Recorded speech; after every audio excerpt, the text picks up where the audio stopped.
This week in 2005, the Philadelphia Eagles took down the Atlanta Falcons in the NFC Championship game. The Eagles, playing in 17-degree weather and in their fourth consecutive conference title game, topped the Falcons 27-10 after getting out to a fast start in the second half. The Eagles would go on to advance to Super Bowl 39 before ultimately losing to the New England Patriots. 7, 6, 5, 4, 3, 2, 1. You'll never have the sacred stone. Oh, this you crazy mother.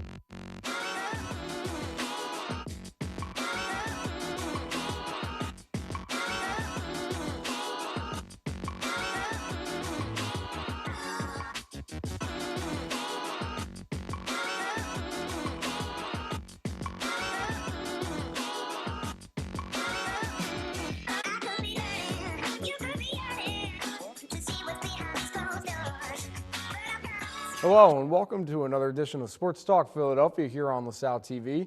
I'm your host, Josh Abrams. Today we're going to be talking about some Flyers and Sixers. But first we're going to start with Flyers talk. And with me today to talk some Flyers is Tyler Small and Siobhan Nolan. Guys, thank you so much for joining me today. This is the 2020 debut. So let's get right into it. The Flyers are playing pretty well as of late. There was a stretch in time where they took down Boston, Washington, and St. Louis, who at the time were by far the top three teams in hockey. They struggled in other games, obviously. They come back home and they lose a sluggish 1-0 game to Tampa, a bad loss to Montreal. But overall, how are you guys viewing this Flyers team as we sit here today? I think it's going great. I think that throughout this most recent stretch, the obvious concern that we'll get into a little bit later is that Carter Hart is out of net. And that's huge. He's been a superstar this season. But Brian Elliott has really proved himself. And the other thing I've really liked is their more passive style of defense on the back end. So adding minutes to the defenders, keeping it in because they've averaged 25 shots on goal since he's left, where against Hart he's getting about 30 saves a game. So especially in this huge shutout against the Penguins, only got 19 shots on goal, and Elliott was able to get in front of all of them. So I think their defensive game plan for that has really been huge. Yeah, I think the defense has improved a lot. And I also think that their attitude has improved a lot. You know, even when they do lose, they come back the next week, they're ready to fight, they're ready to get back on their game. And I think that that's a really good attitude to have that'll help them move up in that wild card positioning. And it's good just to have in general, obviously, to be able to fight against the big teams and prove that, you know, the Flyers are coming back and they can really be a dominant team in the league. Yeah, and we're kind of sounding like broken records at this point, like talking about how it's so up and down with the Flyers. But overall, I feel like our mindsets and our attitudes about the team should be pretty positive, mainly because of the coaching change. I think that's where it all starts when you add in Alain Vigneault and take away a guy like Dave Haxtell. Yeah. I feel like the buzz in the locker room and when they go out on the ice, they look. For the most part, they look very fluent with the puck.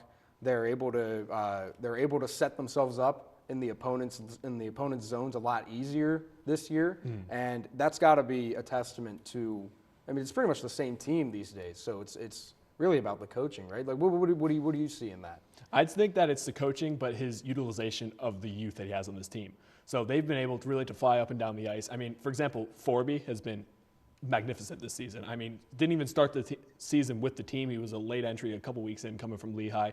And he has been huge. He's been electric to watch on the ice. And it's in years past, we've seen these struggles, highs and lows, because we've been grinding with our old guys. I mean, Voracek, Giroux can still definitely put it together. But something I highlighted earlier in the season is that the way he utilizes Giroux now, kind of as a secondary skills guy, he's still in his first line or second line usually, but the fact that it matters that he doesn't have to be leading the surge is huge for him to extend his career and still put up great points, which he has so far. So the utilization of the youth has been great.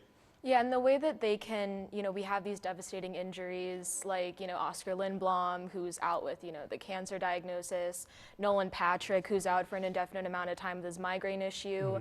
You know, even though those absences are devastating, they're still able to continue on and not use that as an excuse to not play well because they have those gaps in the team. And I was actually going to highlight on that later, but I'm glad you brought up Oscar Lindblom. I mean, as terrible as that is, and we're in all of our thoughts, of course, that is one of those stories that you're going to hear in June when the Flyers are going on this huge rush. Hopefully they do. But if that's just someone that they've really built around. There's such a family in there, and that just gives them more reason to go out on the ice and perform. And I think that the Flyers have done a great job of circling around their guy, keeping him in their thoughts, but playing great hockey for him. Yeah, I'm glad you brought up the idea of making a run in June or in May, whenever the playoffs start. You know, they're going to use that as motivation, but you know, we were talking about this the other day. Like, we need to just make the playoffs, and I know that it's been the same. If we make the playoffs as an 8 seed, as a second wild card, we barely sneak in. It's not going to help a lot of the fan base because it's been that way multiple years. When we had Hackstall, like we would barely sneak in, and then it was a for sure first round exit. This year, if that happens again, I feel like the vibe's going to be different solely because of what we were just discussing, how different things are in the organization. I mean, and you can look at it two ways. One, it's always good to give your young guys some playoff experience. I mean, Carter Harkin, his first start in a playoff game will be huge for him, just experience-wise. But on the other end, if you look at last year's playoffs, look at all the early upsets. Toronto was one of the, I think they were the 2 seed, yes, right? exactly. Or the 3 seed, whatever. They were top seed. The Lightning, excuse me, the Lightning. Yeah, that's who. The Lightning just getting upset in the first round by the Islanders, that was huge. And just seeing like all those high and low upsets, like why can't it be the Flyers this year? Sure. Yeah, and you know the whole thing about the playoffs, they have so much to fight for. You know, they're really fighting for their fans. They're fighting for each other. So I think that will really give them the motivation to go as far as they can. And what's going to help enhance a playoff run, if we can get there, is the play of our young winger, Travis Konecny. I mean, where would we be? Where would we be this season without him? Absolutely nowhere. He's amazing. I love him so much. I honestly think that he has the potential to become a captain later down the line because he's young, he's feisty, he's very pugnacious, but I think just him as a leader, it's unconventional, but he fights for this team. He loves the city. He's going to be here for, I think, 6 more years now was his contract. So, you know, if he continues playing like this, you know, we're going to have a real, not only superstar for Philly, but just in the NHL in general on our team. Yeah, and another great point you brought up was that extension was huge coming into the season, knowing he's going to have that breakout year to put him at one of the tops. I mean, he's the lone all-star this season. But another person right there with him, kind of quietly, because Konecny's been the star in the front of the face of the media, but Couturier also having a 43-point year. Like, they're both tied for points this season. So he's been another great factor. He's been more of a grittier way. He's picked up more assists than him, but he's been huge. But Konecny obviously has been a lot of fun to watch. How about the addition of Kevin Hayes? I mean, that's pretty much the dark horse that I'm looking at in terms of what could potentially turn this team around on offense. Kevin Hayes, I think, really solves any kind of questions or issues that we may have on offense. You know, scoring the puck for the past couple of years has been, it just seems like it's almost miraculous that we're able to set ourselves up for high percentage shots. But this year, with the addition of Hayes and with the increased production from Konecny, it's like, you know, between those two and the rest is actually viewed as like not the rest. Like this Flyers team, I feel like is one of the most balanced teams that I've seen in a while. I feel like with Hayes, he's the player that you don't expect to be good. I don't think opposing coaches are going in there telling their teams, hey, look out for Kevin Hayes, you know? And that's a real advantage because we have so many guys that they can perform, and maybe underratedly so, but they can come out, they can surprise the other team, and that's something that we can and we have taken advantage of. Yeah, and he's just done a great job, like you said, of facilitating the puck and keeping the offense in control. You're right, he's not like really flashy on paper. He only has 27 points, which is only like mid-tier for the Flyers this season. But one thing that a lot of coaches will point out to you, which is huge for hockey, is he has one of the highest face-off win percentages in the NHL. And the shorthanded goals. Shorthanded goals as well, yes. So he's always able to spark offense any way, shape, or form. I mean, shorthanded goals are a confidence killer for the opposing team. Right. So that's how you win games in the dog days of right now in the middle of the season, you know, getting ready for the All-Star break. That you just need those one or two big moments, and Kevin Hayes will always supply that. Yeah, so I mean, it's pretty clear that the offensive side of the Flyers is doing pretty well, and I mean, you know, the defense is looking pretty solid too. But the last portion of the team that I want to talk about before we move on is the goaltending, and Unfortunately, the injury bug has made its way to Philadelphia, and I think it's stayed. We'll get into that when we get to Sixers talk. But Carter Hart's out for right now, but he's going to be back in the near future. He suffered an abdominal lower abdominal strain. At least the NHL was specific this time. Yeah. But we do need him back in net. However, the old man is doing really well for us, and you'd like to think with him in net, with the way Vigneault has been switching them out, you don't feel confident when Alex Lyon comes in, but when you're switching out Hart and Elliott when they're both healthy, that's pretty good, isn't it? And that's what any 1-2 punch you want as your goaltenders. I mean, you want that young up-and-comer who's going to take over in Carter Hart, and then behind him you want that vet and someone that you can respect and put in goal and have some confidence in. And he's been able to do that. I mean, his quality save percentage on the season is .550. That's only 0.2% lower than Carter Hart this season. And that's just huge. And it just always gives him a chance to, I mean, the shutout was great, but we're not expecting that every day from Elliott. And just keeping his team in games is exactly what he's here to do, and that he's done a great job of so far since Hart's been out. And Elliott's a great backup goalie, especially because it is Hart's first year, and he's not been great on the road this season, that abysmal run on the West Coast road trip that we had. So I think it's good to have Elliott on standby when Carter Hart isn't performing as well, and Elliott being a reliable, solid guy to bring in that you know you can rely on for a good performance when Hart is kind of struggling a little bit.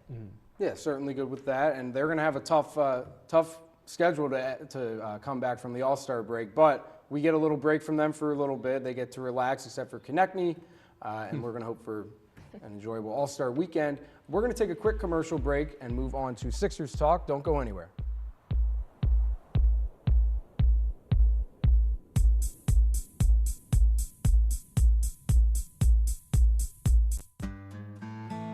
This is Kevin, and Kevin could use some kindness. Here's Ian. He could be that man.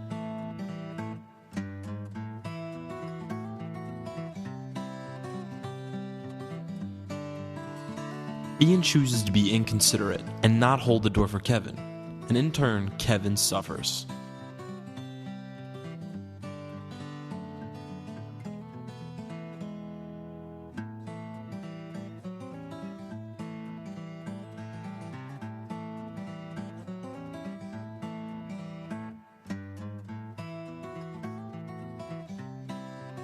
Kindness may be a choice, but doing so is always the right one. So if Ian can make the right choice, you can too.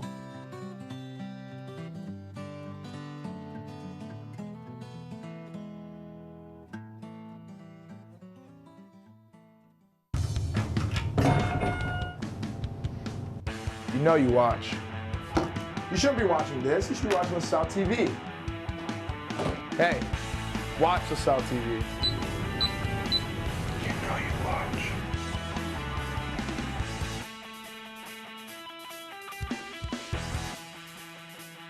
Man, Keegan is taking this you know you watch thing way too seriously. You know you watch LaSalle TV.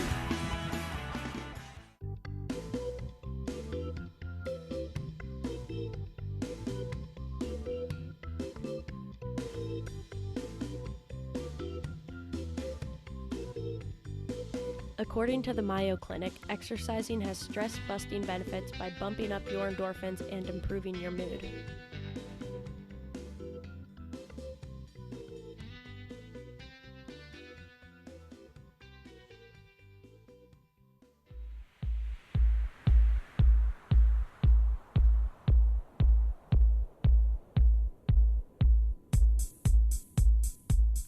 Welcome back to Sports Talk Philly here on LaSalle TV. Siobhan steps off for Sixers Talk and is replaced by Gia Lancey. Gia, thank you so much for joining me today. The Sixers are so difficult to evaluate. They coming into the season, we all knew what the expectations were.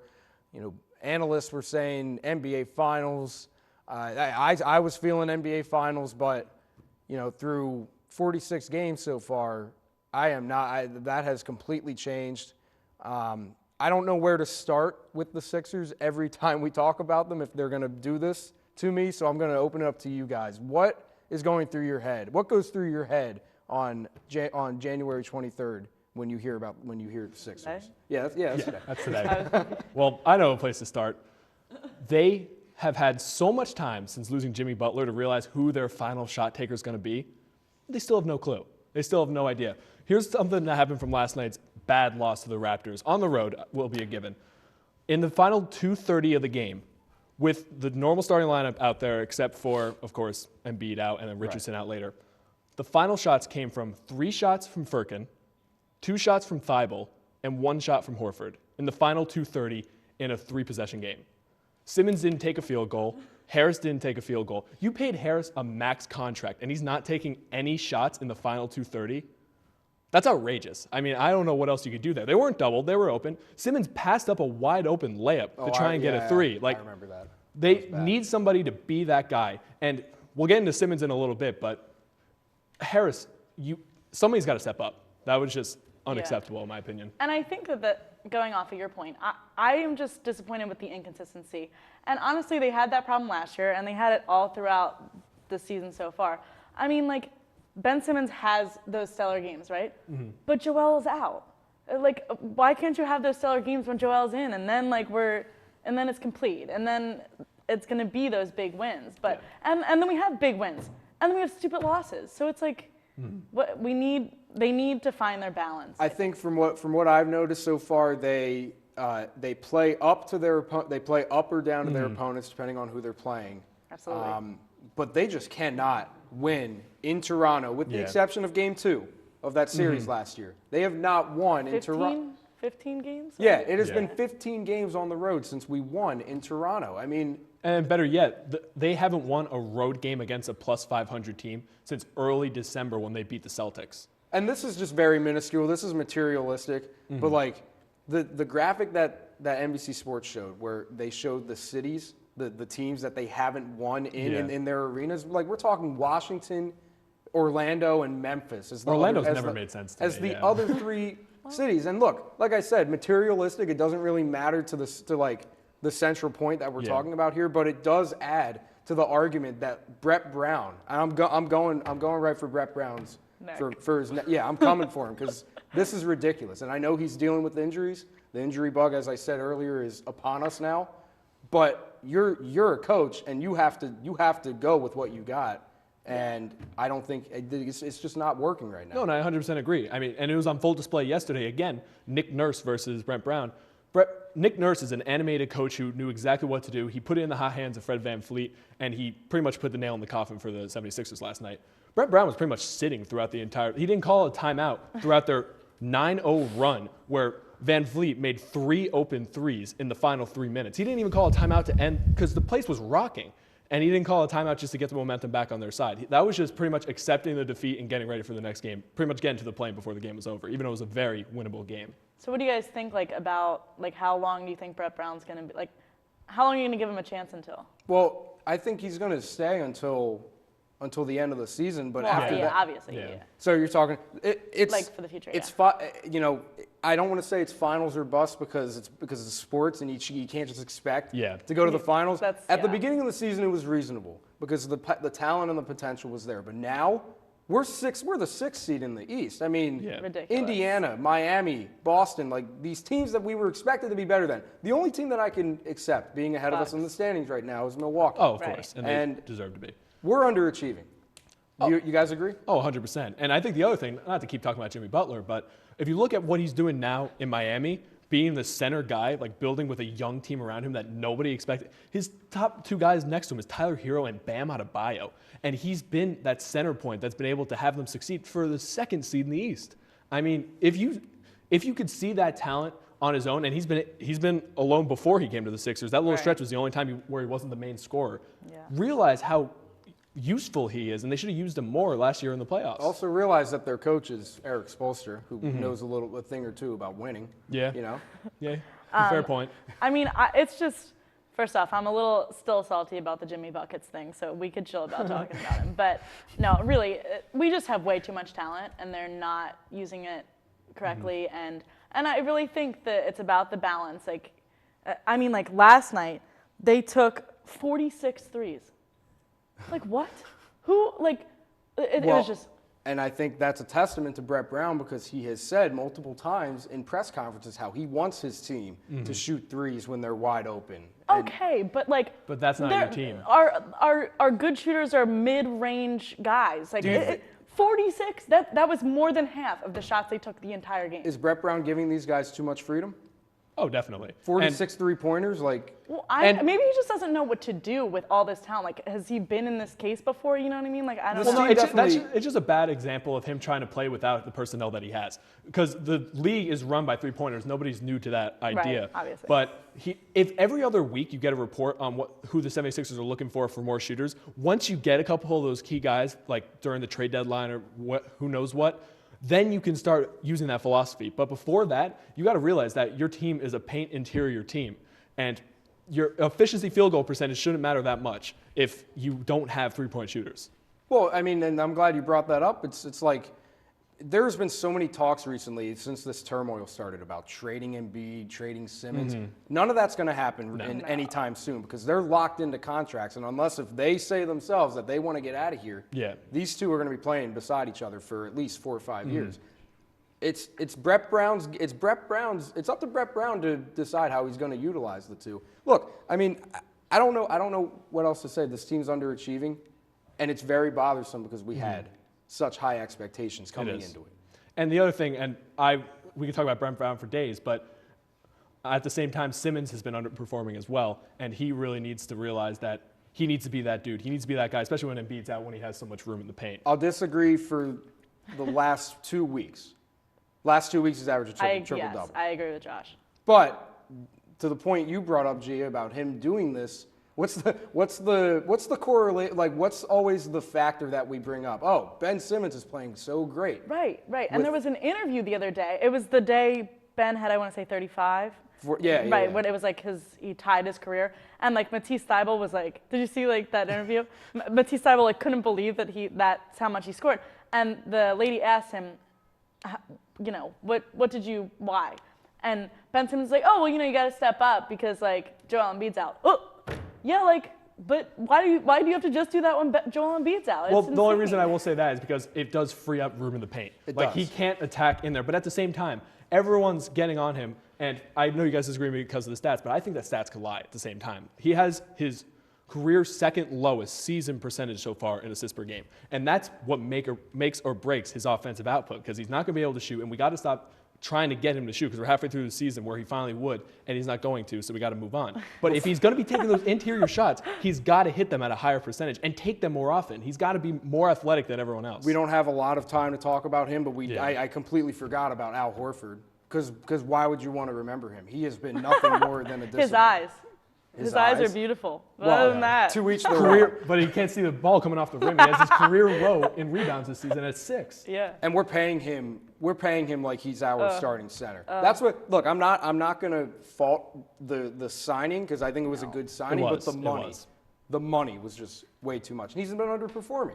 And especially this is when he was supposed to step up with Embiid out. This is what we talked about when we first got him, is that he was supposed to be that guy when Embiid was out. But I still think it comes down to Simmons. I don't think that he's been just if you're going to, again, like not to keep harping on this, but if you're going to keep attacking the interior and Al Horford's too tired in the fourth quarter to put up any points, then the entirety of the defense should be as well. You got to live off that. You got to feast on the inside if you're Simmons. And I haven't seen that. Real quick, guys, on Christmas Day, we played Milwaukee and we beat them, not handily, but we beat them at home, of course. We host the Lakers, first place Lakers on Saturday. Do you think we have a chance? Is it going to be the same thing as Milwaukee where we like play up? Stupidly, yes, I do. I think that they'll just have a shocking win in this one.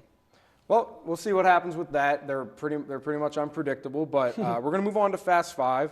And Tyler, we're going to start with you. LSU won the national title, and Joe Burrow, I think he completed the best season ever by a college QB. Do you agree? I 100% agree. I think that he threw for over 5,000 yards and over 60 touchdowns.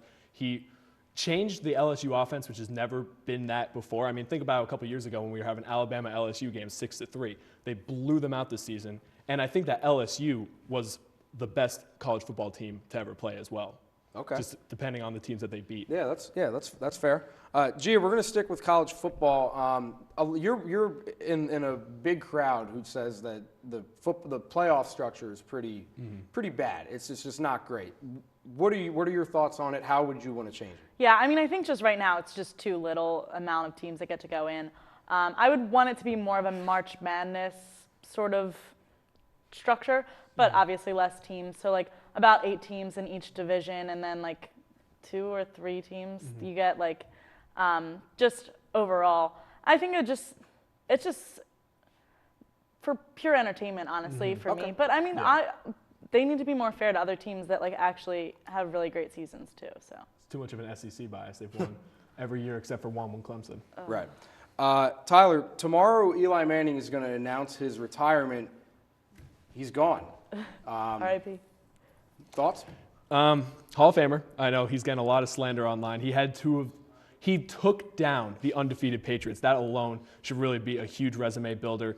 I mean, I know that the stats don't amount at 117 and 117 overall. He's had some bad seasons, and he ended career on a very bad note. But I think that he is easily a Hall of Famer. Gia, is Carson Wentz injury prone? We don't have a lot of time to get too deep into this, but the floor is yours. Yeah, I mean, I personally think he has. I mean, he's been injured every year since his senior year of college, which is unfortunate for us. I think he's got to get out of it. I think the Eagles have poor doctors and need to get better doctors.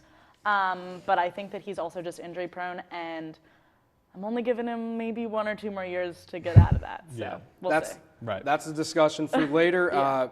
Tyler, last question's coming to you. Houston Astros, they went from having all the respect in the world for me to just None.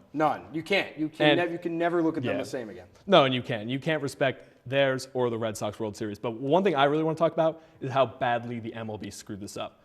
This is the second in my relative lifespan, second scandal that the MLB had to deal with, and they messed up both of them. They're too worried about the image of the game, and they're not worried about what's actually screwing it up. In the steroid era, they're trying to get Barry Bonds, for example, just for people to forget that he was one of the biggest cheaters using steroids. And now they're going to do it with the Astros by not putting an asterisk there. And they've had to have the MLB take control and fire. The Mets have had to fire. The Red Sox have had to fire. The Houston Astros had to fire when the MLB did little to nothing for that. Yeah, I mean, there's a lot more we could discuss about it, but it's pretty bad in baseball right now. But that's going to do it for this week's edition of Sports Talk Philly. Make sure you guys catch us on social media. Find us on Twitter at Sports Talk LTV. Facebook at facebook.com/sportstalk Philadelphia. Find us on YouTube, where you can also check out the other LaSalle TV shows there. That's going to do it for this week. We're going to hope to see you guys next week. Have a good weekend.